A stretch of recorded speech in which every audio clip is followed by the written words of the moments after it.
வணக்கம். நமது டிவியின் இரவு நேர பிரதான செய்திகளோடு இணைந்திருக்கின்றோம். செய்திகளோடு இணைந்து கொள்ளும் நான் ஷலோமி நாகேந்திரன்.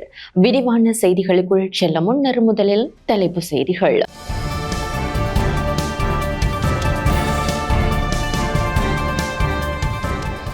பாரத பிரதமர் மோடி நாளை மாலை இலங்கை தீவுக்கு விஜயம். எரிசக்தி, டிஜிட்டல் மயமாக்கல், பாதுகாப்பு, சுகாதாரம் உள்ளிட்ட உடன்படிக்கைகளில் கைச்சாத்திட திட்டம். தேசபந்து தென்னக்கோன் தொடர்ந்தும் விளக்கமறியலில். உள்ளூராட்சி மன்ற தேர்தல் தொடர்பிலான வழக்கின் தீர்ப்பு நாளை. நாமல் ராஜபக்சவின் சட்டத்தரணி தகுதிகள் தொடர்பில் சிஐடி விசாரணை. ஒட்டுச்சுட்டானில் பெண் ஒருவரை கொடூரமாக தாக்கிய நபர் கைது. காசாவில் இஸ்ரேல் மேற்கொண்ட தாக்குதலில் கர்ப்பிணி பெண்கள், குழந்தைகள் உட்பட 50 பாலஸ்தீனியர்கள் பலி. தொடர்வன உள்நாட்டு செய்திகள்.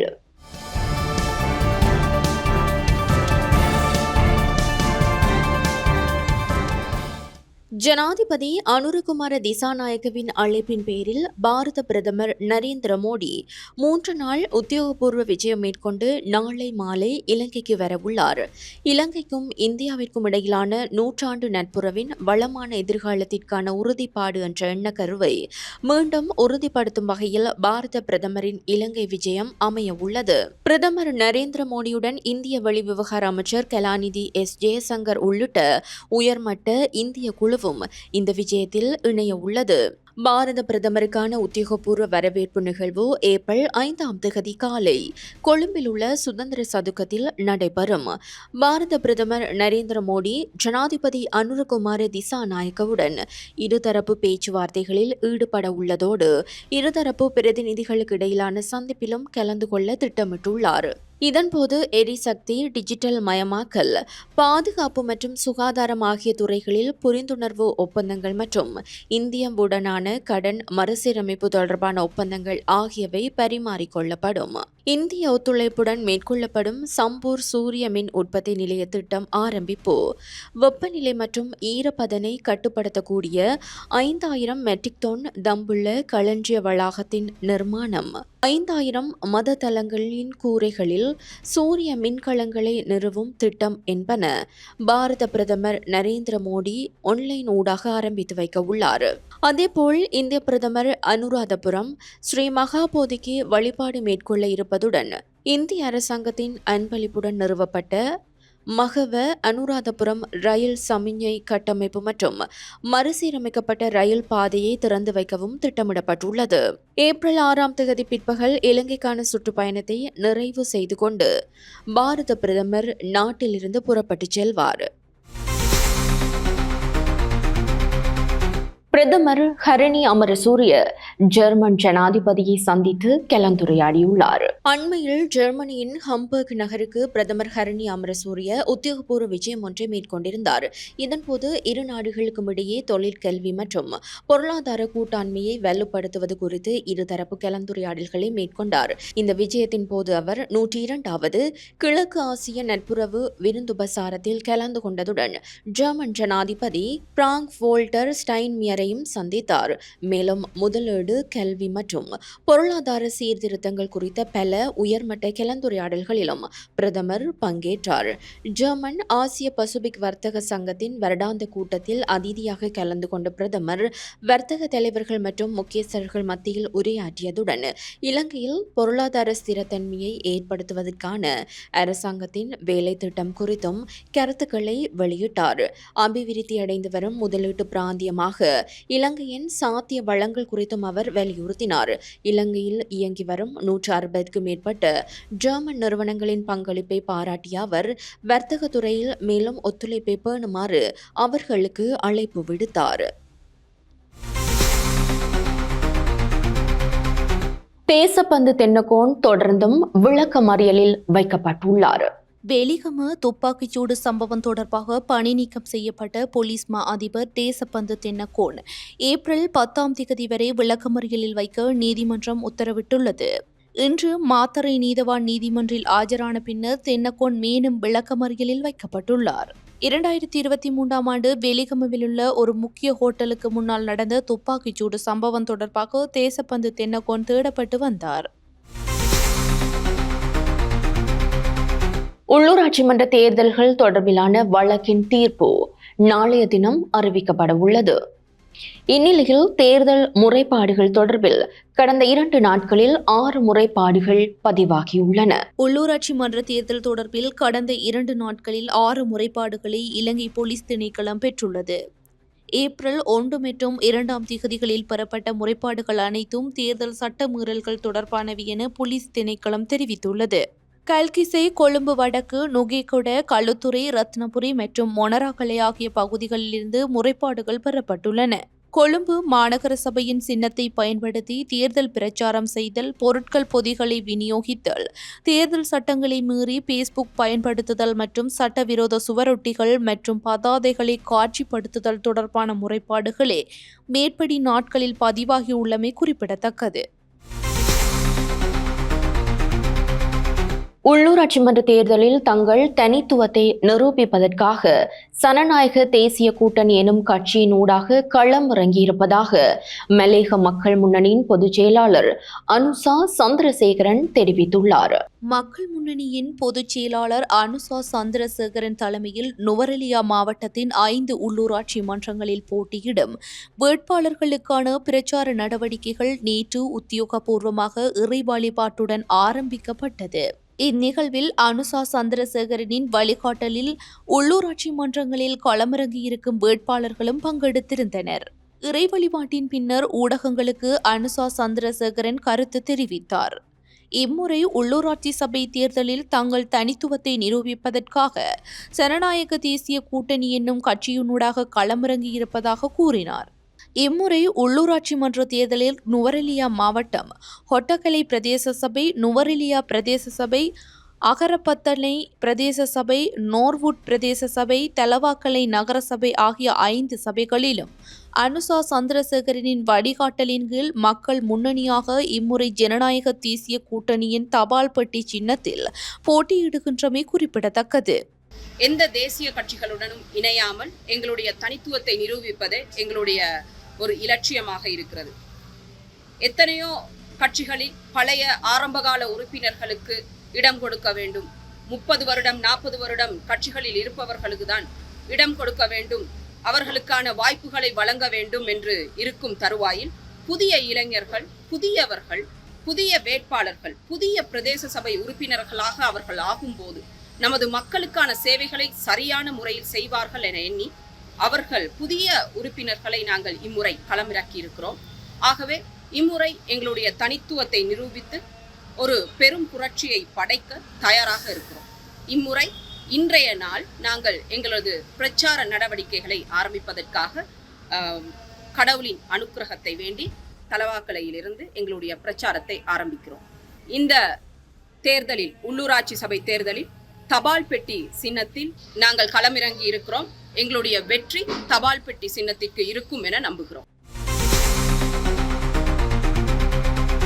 ஜனாதிபதி நிதியத்திலிருந்து பணம் பெற்ற முன்னாள் அமைச்சர்கள் தொடர்பில் குற்றப்புலனாய்வு பிரிவினர் விசாரணைகளை ஆரம்பித்துள்ளனர். 2008 முதல் 2024 வரையான காலப்பகுதியில் ஜனாதிபதி நிதியத்திலிருந்து பணம் பெற்றதில் ஏதேனும் பாதிப்பு ஏற்பட்டிருந்தால் குற்றப்புலனாய்வு திணைக்களத்தின் பணிப்பாளருக்கு எழுத்துப்பூர்வமாக தெரிவிக்குமாறு குற்றப்புலனாய்வு திணைக்களத்தின் நிதி மற்றும் வணிக குற்றப்புலனாய்வு பிரிவு பொதுமக்களுக்கு அறிவுறுத்தியுள்ளது.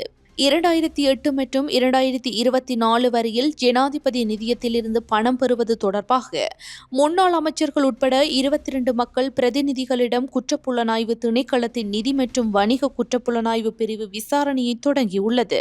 குறித்த விசாரணைகளுக்கு அமைய பாதிக்கப்பட்ட தரப்பினரிடம் குற்றப்புலனாய்வு திணைக்களத்தின் நிதி மற்றும் வணிக குற்றப்புலனாய்வு பிரிவு இந்த கோரிக்கையை விடுத்துள்ளது. குற்றப்புலனாய்வு திணைக்களத்திற்கு கிடைத்த முறைப்பாடுகளுக்கு அமைய மேற்படி விசாரணைகள் நடத்தப்படுகின்றன.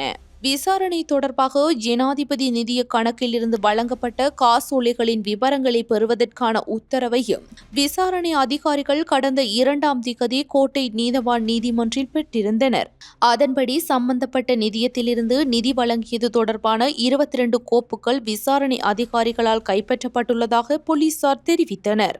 அந்த கோப்புகளின்படி 22 மக்கள் பிரதிநிதிகள் பல்வேறு தொகைகளில் 100 மில்லியன் ரூபாய்க்கு மேல் பெற்றுள்ளனர் என்பதும் தெரிய வந்துள்ளது. அவர்களில் கெகலிய ரம்புக்வெல்ல, தி மு ஜெயரத்ன மற்றும் DP ஏகநாயக்க நிதியிலிருந்து திருப்பிச் செலுத்தப்படக்கூடிய அடிப்படையில் பணத்தை பெற்றுள்ளதாகவும், ஆனால் அந்த பணத்தை திருப்பிச் செலுத்தியுள்ளவர்களா என்பது குறித்து விசாரணைகள் நடைபெற்று வருவதாகவும் தெரிவிக்கப்படுகிறது.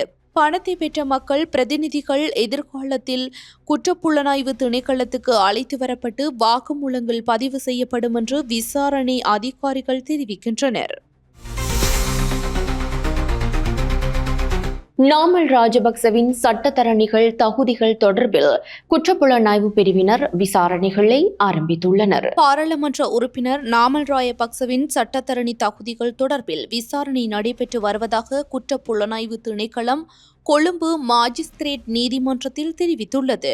11 ஆண்டுகளுக்கு முன்பு நடைபெற்ற சட்ட தேர்வின் போது முன்னாள் அமைச்சர் சலுகை பெற்றதாக கூறப்படும் புகாரை தொடர்ந்து இந்த விசாரணை நடத்தப்பட்டது.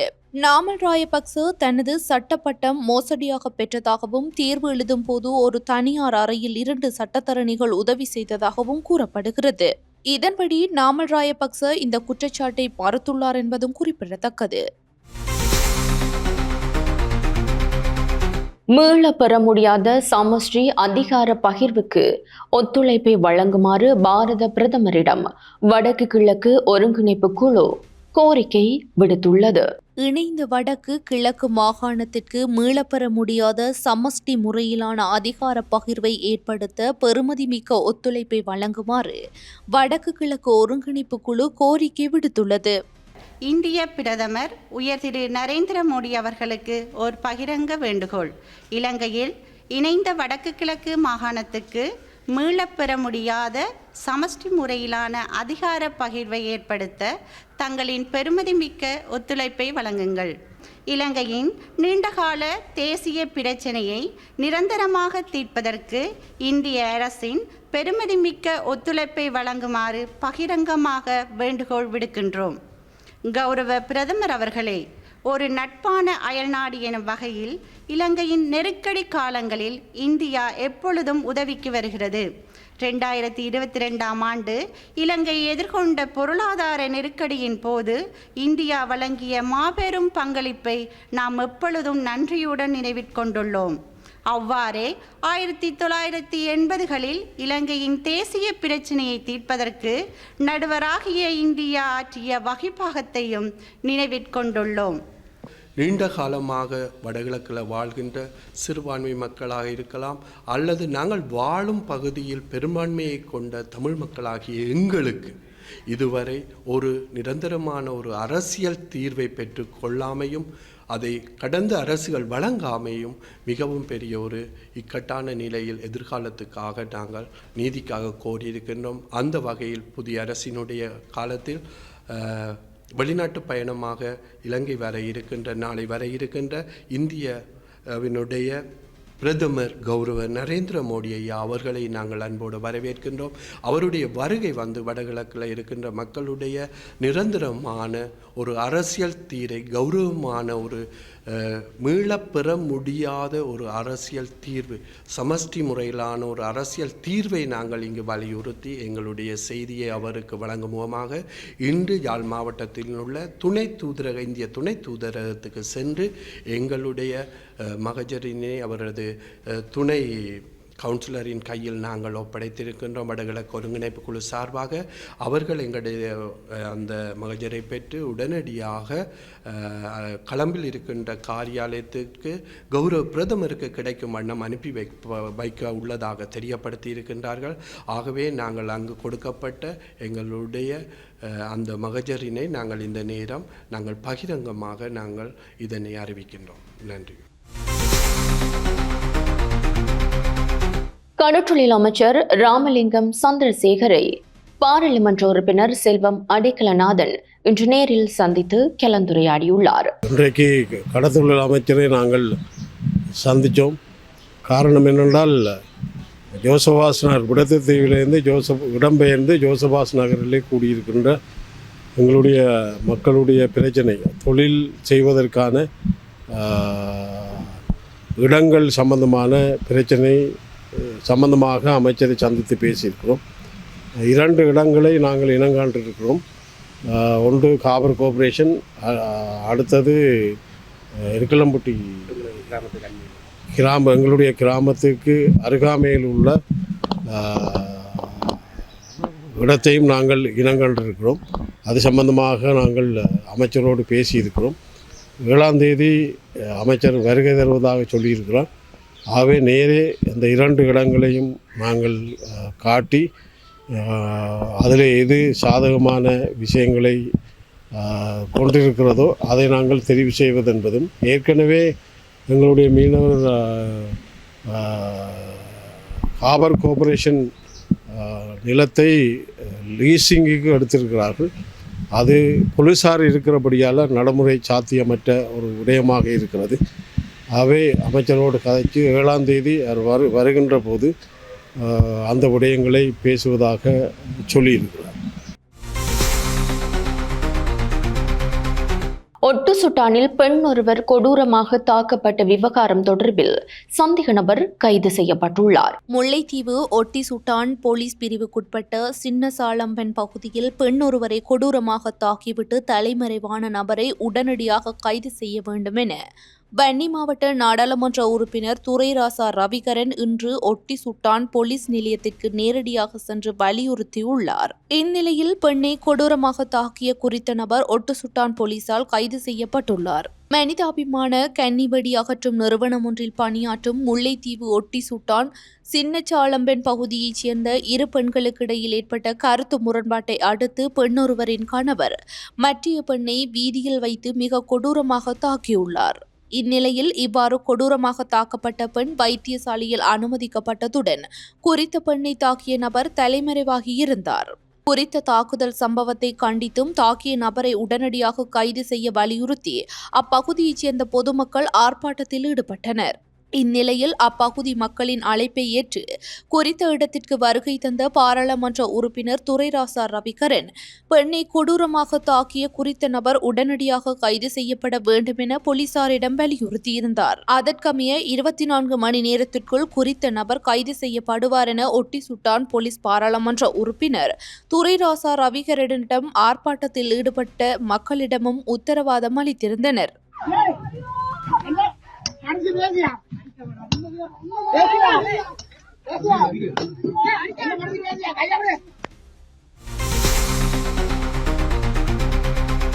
யாழ்ப்பாணத்தில் பிறந்து 43 நாட்களேயான பெண் குழந்தையொன்று பரிதாபமாக உயிரிழந்துள்ளது. யாழ்ப்பாணத்தில் பிறந்து 43 நாட்களேயான பெண் குழந்தையொன்று பரிதாபமாக உயிரிழந்துள்ளது.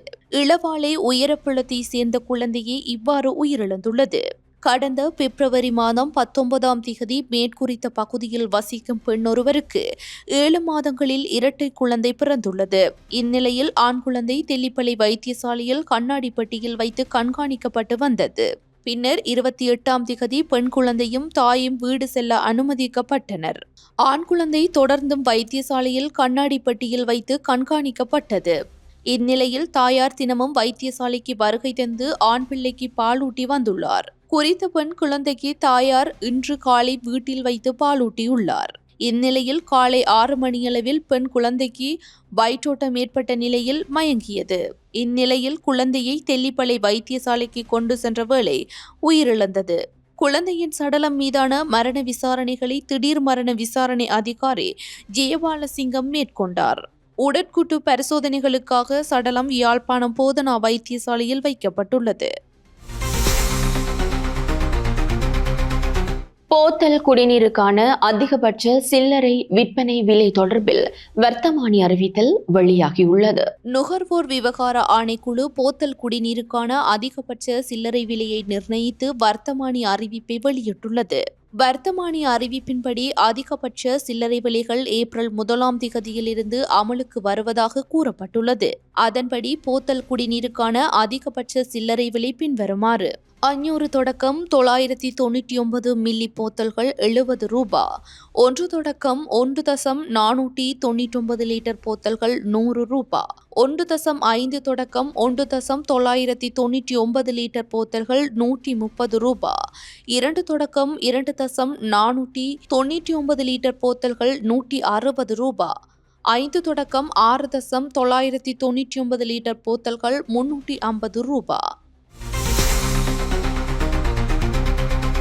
2025ஆம் ஆண்டுக்கான 5ஆம் தர புலமை பரிசில் பரீட்சை ஆகஸ்ட் 10ஆம் தேதி நடைபெறவுள்ளது. 2025ஆம் ஆண்டிற்கான 5ஆம் தர புலமை பரிசில் பரீட்சை ஆகஸ்ட் 10ஆம் தேதி நடைபெற உள்ளது. நாளை முதல் ஏப்ரல் 30ஆம் தேதி வரை விண்ணப்பதாரர்களிடமிருந்து விண்ணப்பங்கள் ஏற்றுக்கொள்ளப்படும் என பரீட்சைகள் திணைக்களம் தெரிவித்துள்ளது. 16 வருடங்கள் கடூழிய சிறை தண்டனைக்கான தீர்ப்பை ஆட்சேபித்து வடமத்திய மாகாண முன்னாள் முதலமைச்சர் ரஞ்சித் மேன்முறையீடு செய்துள்ளார். ஊழல் குற்றச்சாட்டில் தலா 16 ஆண்டுகள் சிறை தண்டனை விதிக்கப்பட்ட வடமத்திய மாகாண முன்னாள் முதலமைச்சர் ரஞ்சித் மற்றும் அவரது பிரத்யேக செயலாளர் சாந்தி சந்திரசேன ஆகியோர் தங்கள் தண்டனைகளை எதிர்த்து மேல்முறையீடு செய்துள்ளனர். மேன்முறையீட்டு நீதிமன்றத்தின் முன் ஆயர்படுத்தப்படுவதற்காக குறித்த மேல்முறையீடு கொழும்பு மேல் நீதிமன்றத்திடம் ஒப்படைக்கப்பட்டுள்ளது. மேன்முறையீட்டு மனுவில் உயர்நீதிமன்ற நீதிபதி தனது தீர்ப்பை வழங்கும் போது தொடர்புடைய விசாரணையில் தாங்கள் முன்வைத்த சமர்ப்பணங்களை பரிசீலனையில் எடுத்துக்கொள்ளவில்லை என மனுதாரர்கள் தெரிவித்துள்ளனர். அதன்படி தொடர்புடைய குற்றச்சாட்டுகளில் இருந்து தங்களை விடுவிக்குமாறு அவர்கள் மேல்முறையீட்டு நீதிமன்றத்தை கோரியுள்ளனர். 16 கிராமுக்கும் அதிகமான அளவு ஹெரோயின் வைத்திருந்த நபருக்கு கொழும்பு மேல் நீதிமன்றம் மரண தண்டனை விதித்துள்ளது. ஹெரோயின் 16 கிராமுக்கும் அதிகமான அளவு வைத்திருந்தமை மற்றும் அதனை விற்பனை செய்த குற்றச்சாட்டில் குற்றவாளியாக அடையாளம் காணப்பட்ட ஒருவருக்கு கொழும்பு மேல் நீதிமன்றம் மரண தண்டனை விதித்துள்ளது. நீண்ட விசாரணைக்கு பிறகு கொழும்பு மேல் நீதிமன்ற நீதிபதி RSS சபுவித இந்த உத்தரவை வழங்கினார். கிரான்பாஸ் பகுதியில் கடந்த 2019 பிப்ரவரி 17ஆம் தேதி 16.88 கிராம் ஹெரோயின் கடத்திய குற்றச்சாட்டில் சட்டமா அதிபர் பிரதிவாதிக்கு எதிராக குற்றப்பத்திரிகை தாக்கல் செய்திருந்தார். நீண்ட விசாரணைக்கு பிறகு தீர்ப்பை அறிவித்த நீதிபதி பிரதிவாதிக்கு எதிராக அரசு தரப்பு சுமத்திய குற்றச்சாட்டுகள் நியாயமான சந்தேகத்திற்கு இடமின்றி நிரூபிக்கப்பட்டுள்ளதாக நீதிபதி கூறினார். அதன்படி குற்றவாளிக்கு மரண தண்டனை விதித்து நீதிபதி தீர்ப்பளித்தார். காலியில் வெளிநாட்டு துப்பாக்கிகளுடன் பெண் உள்ளிட்ட 2 கைது செய்யப்பட்டுள்ளனர். காலி பூஷ்ய பகுதியில் வெளிநாட்டில் தயாரிக்கப்பட்ட 2 துப்பாக்கிகள் மற்றும் வெடிமருந்துகளை வைத்திருந்ததற்காக பெண் உட்பட 2 சந்தேக நபர்கள் கைது செய்யப்பட்டுள்ளனர். விசேட அதிரடிப்படையின் தெற்கு மாகாண சிறப்பு செயல்பாட்டு பிரிவு பூஷ்ய பகுதியில் சோதனை நடத்தினர். இதன்போது மோட்டார் சைக்கிளில் பயணித்த ஒருவரை சந்தேகத்தின் பேரில் நிறுத்தி சோதனை செய்தபோது அவரிடம் வெளிநாட்டில் தயாரிக்கப்பட்ட கைத்துப்பாக்கி கண்டுபிடிக்கப்பட்டதாக போலீசார் தெரிவித்தனர். அதன்படி சந்தேக நபர் கைது செய்யப்பட்டு துப்பாக்கியுடன் ரத்கம போலீஸ் நிலையத்தில் ஒப்படைக்கப்பட்டதாக போலீசார் கூறினர். கைது செய்யப்பட்ட சந்தேக நபர் ரத்கம பகுதியைச் சேர்ந்த 32 வயதுடையவர் என்று போலீசார் தெரிவித்தனர். சந்தேக நபரிடம் நடத்தப்பட்ட விசாரணையின் போது கிடைத்த தகவல்களின் அடிப்படையில் ரத்கம பகுதியில் போலீசார் சோதனை நடத்தினர். இதன்போது பெண் ஒருவருடன் வெளிநாட்டில் தயாரிக்கப்பட்ட மைக்ரோ பிஸ்டல், ஒரு மெகசின் மற்றும் 9 மில்லிமீட்டர் தோட்டாவும் மீட்கப்பட்டது. கைது செய்யப்பட்ட பெண் சந்தேக நபர் ரத்கம பகுதியைச் சேர்ந்த 60 வயதுடையவர் என போலீசார் தெரிவித்தனர். சந்தேக நபர்கள் 2 இன்று காலி நீதவான் நீதிமன்றில் ஆஜர்படுத்தப்பட உள்ளனர். சம்பவம் தொடர்பில் போலீசார் மேலதிக விசாரணைகளை மேற்கொண்டு வருகின்றனர். மாத்தளை போலீஸ் நிலையத்தில் அத்துமீறி நுழைந்த குற்றச்சாட்டில் இளைஞர் குழுவினர் கைது செய்யப்பட்டுள்ளனர்.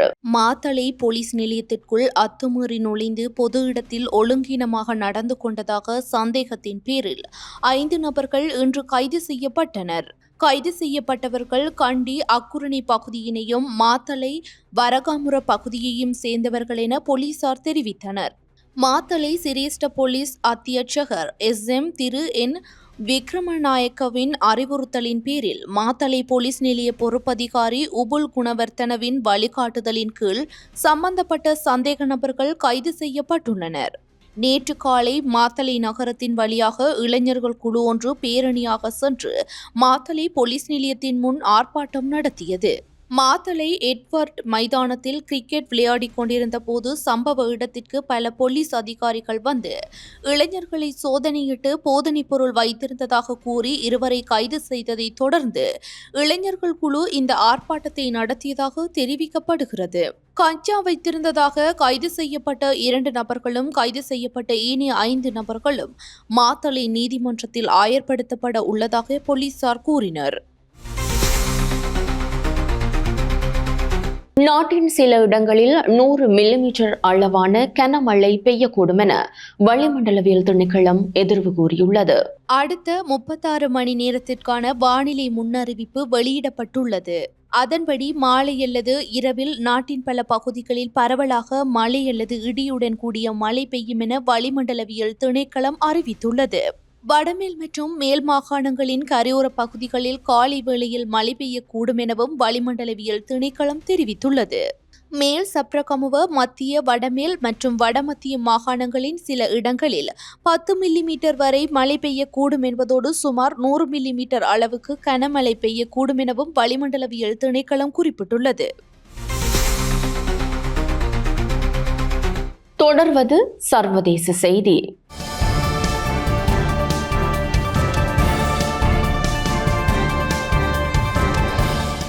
காசா மீது இஸ்ரேல் மேற்கொண்ட தாக்குதலில் கர்ப்பிணி பெண்கள், குழந்தைகள் உட்பட 50 பாலஸ்தீனியர்கள் கொல்லப்பட்டுள்ளனர். காசாவின் கான் யூனில் நகர் மீதே இஸ்ரேல் இந்த கடுமையான தாக்குதலை நடத்தியுள்ளது.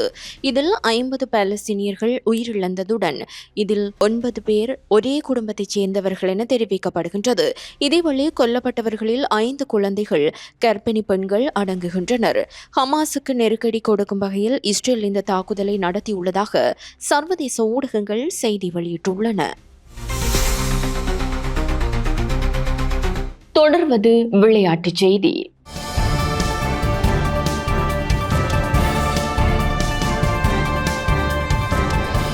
இந்தியன் பிரீமியர் லீக் கிரிக்கெட் தொடரின் புள்ளி பட்டியலில் 4 புள்ளிகளுடன் பஞ்சாப் கிங்ஸ் அணி முதலிடம் பெற்றுள்ளது. இதேவேளை இன்றைய 15வது போட்டியில் கொல்கத்தா நைட் ரைடர்ஸ் மற்றும் சன்ரைசர்ஸ் ஹைதராபாத் ஆகிய அணிகள் மோதுகின்றன. இந்தியன் பிரீமியர் லீக் கிரிக்கெட் தொடரில் இதுவரை 14 போட்டிகள் நிறைவடைந்துள்ளன. இதன்படி குறித்த தொடருக்கான புள்ளி பட்டியலில் 4 புள்ளிகளுடன் பஞ்சாப் கிங்ஸ் அணி முதலிடத்தில் உள்ளது. இதனை அடுத்து டெல்லி கேபிட்டல்ஸ் அணி 4 புள்ளிகளுடன் 2வது இடத்தை தக்க வைத்துள்ளது. மேலும் ராயல் சேலஞ்சர்ஸ் பெங்களூர் மற்றும் குஜராத் டைடன்ஸ் ஆகிய அணிகள் தாம் எதிர்கொண்ட 3 போட்டிகளில் 2 வெற்றி, 1 தோல்வி அடங்க 4 புள்ளிகளுடன் முறையே 3வது மற்றும் 4வது இடத்தை பிடித்துள்ளன.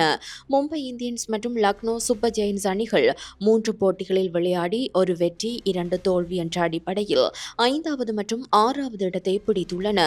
3 போட்டிகளில் விளையாடி 1 வெற்றி, 2 தோல்விகளுடன் Chennai Super Kings, Sunrisers Hyderabad மற்றும் ராஜஸ்தான் ராயல்ஸ் ஆகிய அணிகள் முறையே 7ஆம், 8ஆம், 9ஆம் இடத்தில் உள்ளன. இந்த நிலையில் கொல்கத்தா நைட் ரைடர்ஸ் அணி 3 போட்டிகளில் 1 வெற்றி, 2 தோல்வியை பெற்று புள்ளிப்பட்டியலில் இறுதி இடத்தில் உள்ளமை குறிப்பிடத்தக்கது. இத்துடன் நமது டிவியின் இரவு நேர பிரதான செய்திகள் நிறைவு பெறுகின்றன. எமது அடுத்த பிரதான செய்திகளை நாளை எதிர்பாருங்கள். மேலதிக செய்திகளை அறிந்து கொள்ள நமது LK.com எனும் எமது இணையதளத்திற்குள் பிரவேசியுங்கள். வணக்கம்.